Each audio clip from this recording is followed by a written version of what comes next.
Bonjour tout le monde. Le vendredi saint commémore la crucifixion et la mort de Jésus. Ce jour est sombre, traditionnellement tenu avec une attitude de contemplation et de solennité. Et nous pouvons nous arrêter pour examiner les nombreuses questions soulevées par la crucifixion de Jésus. Les lectures du lectionnaire commun révisé se concentrent sur la vie et la mort, le pardon et la culpabilité, ainsi que sur la conscience et la crainte de la complexité d'être à la fois humain et divin. Comme en témoigne la passion de Jésus. Le thème aujourd'hui suit la trajectoire des événements que Jésus a traversés à ce moment-là. La trahison, le déni, l'épreuve, la mort. Le psaume 22 est une lamentation suivie de louer Dieu pour sa délivrance et est souvent lié prophétiquement à la crucifixion de Jésus. Ésaïe 52 parle d'un serviteur souffrant, préfigurant à nouveau la trahison et les mauvais traitements de Jésus. Hébreux 10 nous parle de la nouvelle alliance, écrite dans nos cœurs et nos esprits, et nomme Jésus comme notre grand prêtre. Le texte du sermon est de Jean 18, verset 1, au chapitre 19, verset 42, couvre la passion de Jésus et nous réfléchirons à ce que la croix révèle sur Jésus et nous. Donc, nous sommes réunis aujourd'hui pour contempler la trahison de Jésus, le déni de ses disciples, la moquerie de son procès et finalement sa mort sur la croix. Mais Jésus n'a pas été la première personne à être crucifiée. L'histoire nous dit que la pratique barbare a probablement commencé avec les Assyriens, les Babyloniens et les Perses au 6e siècle avant Jésus-Christ. Alexandre le Grand est crédité d'avoir apporté cette crucifixion dans les pays de la Méditerranée orientale au 4e siècle avant Jésus-Christ. Mais ce sont les Romains qui ont perfectionné cette méthode d'exécution après l'avoir découverte pendant les guerres puniques du 3e siècle avant Jésus-Christ. L'historien ancien Joseph écrit sur les crucifixions de masse en Terre Sainte au cours du 1er siècle après Jésus-Christ. Et d'autres rapports historiques parlent des routes qui menaient à Jérusalem et ils étaient bordés de croix et de corps. Nous pouvons imaginer ce que les gens de l'époque de Jésus ont ressenti. Imaginez-vous, vous promenez sur la rue Jolicoeur, puis avoir des croix tout le long de la rue. Ces gens-là vivant dans un monde où la crucifixion était monnaie courante. Ils étaient intimidés, désespérés, impuissants. Les croix ont renforcé l'oppression romaine avec leur menace tacite. Si vous faites des choses hors la loi, il disait, ça va vous arriver aussi. C'est pourquoi les disciples de Jésus et d'autres disciples espéraient que Jésus les aiderait à renverser les oppresseurs romains. Ils n'avaient aucune idée qu'il allait mourir sur l'une de ces croix. C'était impensable. Ces disciples ont perdu leur professeur, leur ami, ainsi que leur espoir pour l'avenir. Ils espéraient pouvoir être libérés des Romains, mais c'est pas arrivé. Ils pleuraient la façon dont ils pensaient que les choses allaient tourner. Ils n'ont pas eu le luxe d'avoir du recul comme nous le faisons. Et il est utile de s'en souvenir lorsque nous regardons les événements du Vendredi Saint. Lisons d'abord le texte de notre sermon de Jean 18, en commençant au verset 1, puis que ça se termine un chapitre plus loin, chapitre 19, verset 42. En écoutant la lecture, remarquez nos thèmes de la trahison, du déni, du procès et de la mort. En réfléchissant à l'histoire de la trahison de Jésus, du déni des disciples et de l'épreuve et de la mort de Jésus, nous pouvons glaner des idées sur ce que la croix révèle sur Jésus et ce qu'elle révèle pour nous.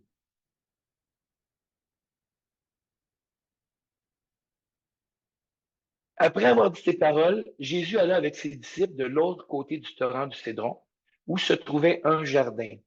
Il y entra lui et ses disciples. Judas, celui qui le trahissait, connaissait aussi l'endroit, parce que Jésus et ses disciples s'y étaient souvent réunis. Judas prit donc la troupe de soldats romains, ainsi que les gardes envoyés par les chefs des prêtres et les pharisiens, et il s'y rendit avec des lanternes, des torches et des armes. Jésus, qui savait tout ce qui devait lui arriver, s'avança alors et leur dit, « Qui cherchez-vous? » Ils lui répondirent, « Jésus de Nazareth. » Jésus leur dit, « C'est moi. » Judas, celui qui le trahissait, était avec eux. Lorsque Jésus leur dit, « C'est moi », ils reculèrent et tombèrent par terre. Il leur demanda de nouveau, « Qui cherchez-vous? » Ils dirent, « Jésus de Nazareth. » Jésus répondit, « Je vous ai dit que c'est moi. Si donc c'est moi, que vous cherchez, laissez partir ceux-ci. » Il dit cela afin que s'accomplisse la parole qu'il avait prononcée. « Je n'ai perdu aucun de ceux que tu m'as donnés. » Alors Simon-Pierre, qui avait une épée, la tira, frappa le serviteur du grand prêtre et lui coupa l'oreille droite. Ce serviteur s'appelait Malchus. Jésus dit à Pierre, « Remets ton épée dans son fourreau.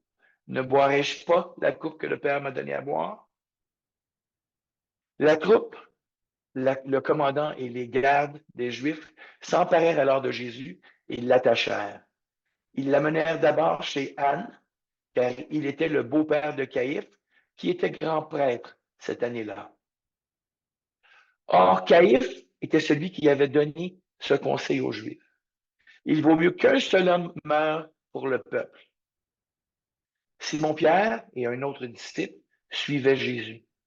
Ce disciple était connu du grand prêtre et il entra avec Jésus dans la cour de la maison du grand prêtre, tandis que Pierre restait dehors près de la porte. Alors, l'autre disciple, qui était connu du grand prêtre, sortit, parla à la femme qui gardait la porte et fit entrer Pierre. La servante qui gardait la porte, dit à Pierre, « Ne fais-tu pas partie, toi aussi, des disciples de cet homme? » Il répliqua, « Je n'en fais pas partie. » Les serviteurs et les gardes qui étaient là avaient allumé un feu de braise pour se réchauffer, car il faisait froid. Pierre se tenait avec eux et se chauffait aussi. Le grand prêtre interrogea Jésus sur ses disciples et sur son enseignement. Jésus lui répondit, « J'ai parlé ouvertement à tout le monde. J'ai toujours enseigné dans les synagogues et dans le temple où les Juifs se réunissent constamment, et je n'ai rien dit en secret. Pourquoi m'interroges-tu? Interroge ceux qui m'ont entendu sur ce que je leur ai dit. Ils savent, eux, ce que j'ai dit. » À ces mots, un des gardes qui se trouvait là lui donna une gifle à Jésus en disant, « C'est ainsi que tu réponds au grand prêtre? » Jésus lui dit, « Si j'ai mal parlé, explique-moi ce que j'ai dit de mal. Et si j'ai bien parlé, pourquoi me frappes-tu? » Alors Anna l'envoya attaché à Caïphe, le grand prêtre. Simon-Pierre était là et se chauffait. On lui dit, « Ne fais-tu pas partie toi aussi de ses disciples? » Il le nia et dit, « Je n'en fais pas partie. » Un des serviteurs du grand prêtre, un parent de celui à qui Pierre avait coupé l'oreille, dit, « Ne t'ai-je pas vu avec lui dans le jardin? » Pierre le nia de nouveau. Et aussitôt, un coq chanta. De chez Caïphe, ils conduisirent Jésus au prétoire. C'était le matin. Ils n'entrèrent pas eux-mêmes dans le prétoire afin de ne pas se souiller et de pouvoir manger le repas de la Pâque. Pilate sortit donc à leur rencontre et dit, « De quoi accusez-vous cet homme? » Ils lui répondirent, « Si ce n'était pas un malfaiteur, nous ne te l'aurions pas livré. » Sur quoi Pilate leur dit, « Prenez-le vous-même et jugez-le d'après votre loi. » Les Juifs lui dirent, « Nous n'avons pas le droit de mettre quelqu'un à mort. » C'était afin que s'accomplisse la parole que Jésus avait dite pour indiquer de quelle mort il allait mourir. Pilate rentra dans le prétoire et appela Jésus et lui dit, « Es-tu le roi des Juifs? » Jésus lui répondit, « Est-ce de toi-même que tu dis cela ou d'autres te l'ont dit de moi? » Pilate répondit, suis-je un juif, moi? Ta nation et les chefs des prêtres t'ont livré à moi. Qu'as-tu fait? Jésus répondit, mon royaume n'est pas de ce monde. Si mon royaume était de ce monde, mes serviteurs auraient combattu pour moi afin que je ne sois pas livré aux Juifs. Mais en réalité, mon royaume n'est pas d'ici-bas. Pilate lui dit, tu es donc roi. Jésus répondit, tu le dis, je suis roi. Si je suis né et si je suis venu dans le monde, c'est pour rendre témoignage à la vérité. Toute personne qui est de la vérité écoute ma voix. Pilate lui répliqua, qu'est-ce que la vérité? Sur ces mots, il sortit de nouveau à la rencontre des Juifs et leur dit, pour ma part, je ne trouve en lui aucun motif de le condamner. Mais comme c'est une coutume parmi vous que je vous relâche quelqu'un lors de la Pâque, voulez-vous que je vous relâche le roi des Juifs? Alors, de nouveau, ils crièrent tous, non, pas lui, mais Barabbas. Or, Barabbas était un brigand. Alors Pilate ordonna de prendre Jésus et de le fouetter. Les soldats tressèrent une couronne d'épines et qu'ils posèrent sur sa tête et lui mirent un manteau de couleur pourpre. Puis, s'approchant de lui, il disait, salut, roi des Juifs, et il lui donnait des gifles. Pilate sortit de nouveau et dit aux Juifs, voilà, je vous l'amène dehors afin que vous sachiez que je ne trouve en lui aucun motif de le condamner. Jésus sortit donc, portant la couronne d'épines et le manteau de couleur pourpre. Pilate leur dit, voici l'homme. Lorsque les chefs des prêtres et les gardes le virent, ils s'écrièrent, crucifie-le, crucifie-le. Pilate leur dit, prenez-le vous-même et crucifiez-le, car pour ma part, je ne trouve en lui aucun motif de le condamner. Les Juifs lui répondirent, nous avons une loi et d'après notre loi, il doit mourir parce qu'il s'est fait fils de Dieu. Quand il entendit cette parole, Pilate eut très peur. Il rentra dans le prétoire et dit à Jésus, d'où es-tu? Mais Jésus ne lui donna aucune réponse. Pilate lui dit, c'est à moi que tu refuses de parler? Ne sais-tu pas que j'ai le pouvoir de te relâcher et que j'ai le pouvoir de te crucifier? Jésus répondit, tu n'aurais aucun pouvoir sur moi s'il ne t'avait pas été donné d'en haut. C'est pourquoi celui qui me livre à toi est coupable d'un plus grand péché. Dès ce moment-là, Pilate chercha à le relâcher. Mais les Juifs criaient, si tu le relâches, tu n'es pas l'ami de l'empereur. Tout homme qui se fait roi se déclare contre l'empereur. Après avoir entendu ces paroles, Pilate amena Jésus dehors et siégea au tribunal à l'endroit appelé le pavé, en hébreu, Gabata. C'était le jour de la préparation de la Pâque, il était environ midi. Pilate dit aux Juifs, voici votre roi. Et ils s'écrièrent alors, à mort, crucifie-le. Pilate leur dit, dois-je crucifier votre roi? Les chefs des prêtres répondirent, nous n'avons pas d'autre roi que l'empereur. Alors il leur livra pour qu'il soit crucifié. Ils prirent donc Jésus et l'amenèrent. Jésus, portant sa croix, sortit de la ville et alla vers l'endroit appelé le crâne, qui se dit en hébreu Golgotha. C'est là qu'ils le crucifièrent et avec lui deux autres, un de chaque côté et Jésus au milieu. Pilate rédigea aussi un écriteau qu'il plaça sur la croix. Il y était écrit Jésus de Nazareth, le roi des Juifs. Beaucoup de Juifs lurent cette inscription parce que l'endroit où Jésus fut crucifié était près de la ville. Elle était écrite en hébreu, en grec et en latin. Le chef des prêtres des Juifs dit à Pilate, n'écris pas le roi des Juifs, mais plutôt cet homme a dit, je suis le roi des Juifs. Pilate répondit, ce que j'ai écrit, je l'ai écrit. Après avoir crucifié Jésus, les soldats prirent ses vêtements et en firent 4 parts, une pour chaque soldat. Ils prirent aussi sa tunique, qui était sans couture, d'une seule pièce, depuis le haut jusqu'en bas.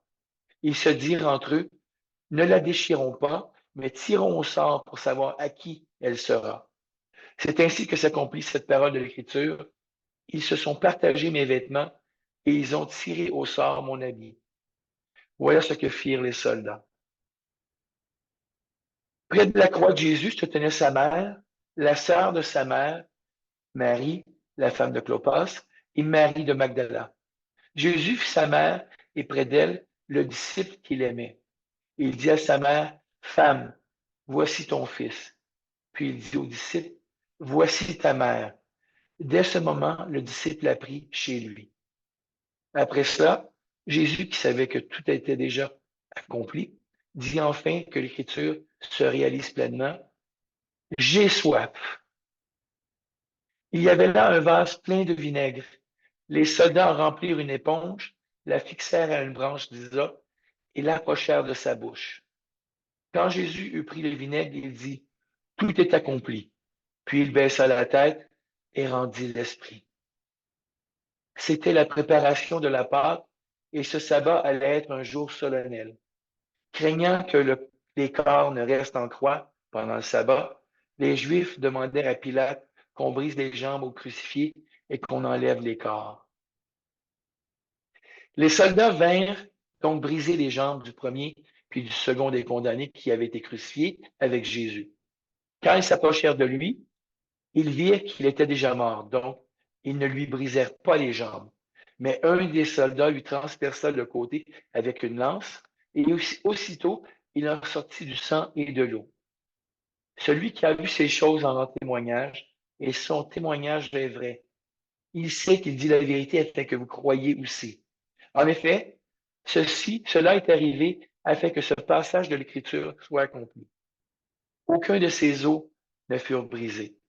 Ailleurs, l'Écriture dit encore, ils verront celui qu'ils ont transpercé.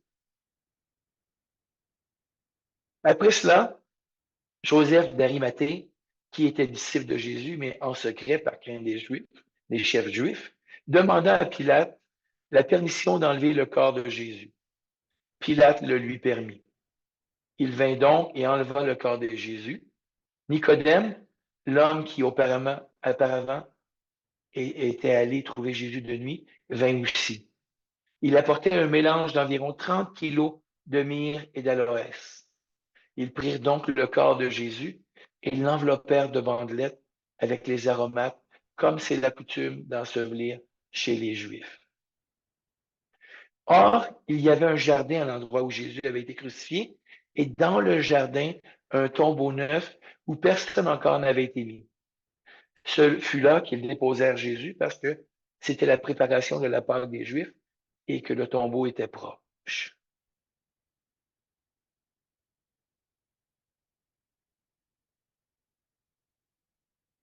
Ce que la croix révèle sur Jésus. La croix montre que Jésus était en charge de sa vie et de sa mort. Dans Jean 10, verset 18, Jésus a dit, Personne ne me l'enlève, ma vie, mais je la donne de moi-même. J'ai le pouvoir de la donner et j'ai le pouvoir de la reprendre. Tel est l'ordre que j'ai reçu de mon Père. Nous pouvons considérer les événements dans notre texte de sermon et comment Jésus a maintenu le dessus dans toutes les interactions. Dans le jardin, Jésus n'a pas essayé de s'enfuir, mais est sorti pour rencontrer les soldats armés qui étaient là pour l'arrêter et s'est identifié. Quand Jésus lui a demandé pourquoi il l'interrogeait, alors que tout son enseignement avait été fait publiquement, un garde l'a frappé. En réponse, Jésus a refusé de se laisser intimider et a affirmé qu'il avait dit la vérité. Pendant son procès, Jésus refusa de répondre directement à Pilate. Et au lieu de cela, il prit le contrôle en lui posant des questions. Quand Pilate a essayé de revendiquer sa prédominance et son pouvoir sur Jésus, Jésus lui a dit, Tu n'aurais aucun pouvoir sur moi si cela ne t'avait pas été donné d'en haut. Dans l'évangile de Jean, Jésus a porté sa croix par lui-même. Jésus semblait être en charge du moment de sa mort en disant, Tout est accompli. Bien que Jésus se soit laissé tuer, La croix n'était pas un choix passif ou un signe de défaite. Comme comme l'a écrit l'auteur Debbie Thomas, la croix consiste à secouer les choses, à brasser le système jusque son cœur et d'affronter le péché avec le pouvoir de la grâce, de l'amour et de l'abondance, de l'abandon. Ce que la croix révèle sur nous, Jésus dévoile notre poison humain à travers la croix en montrant le potentiel du mal dans tous les systèmes construits humainement. Nous sommes forcés de voir la douleur que nous causons aux autres par notre incapacité à aimer, notre préoccupation pour la violence et l'objectivation sexuelle, notre inconfort pour la différence et notre propension à haïr quelqu'un qui n'est pas comme nous, et notre hâte de juger et de condamner ceux qui souffrent. Jésus nous demande de porter ce qu'il portait sur la croix, comme la haine et le mépris. Considérez ce que la croix dit de nous. La croix déclare la solidarité de Jésus avec nous pour toujours, mais surtout avec ceux qui souffrent de l'oppression, de la violence, de l'emprisonnement injustifié, de l'abandon ou de meurtre. La croix révèle comment notre Dieu, à travers Jésus, a pris l'une des méthodes les plus violentes d'exécution et de mort et l'a changé pour nous à grands frais pour signifier la résurrection.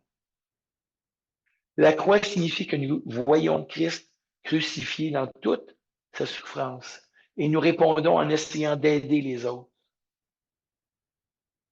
La croix exige que nous acceptions que nous aussi, nous mourons et donc nous devons vivre d'une manière qui parle de résurrection et d'espérance.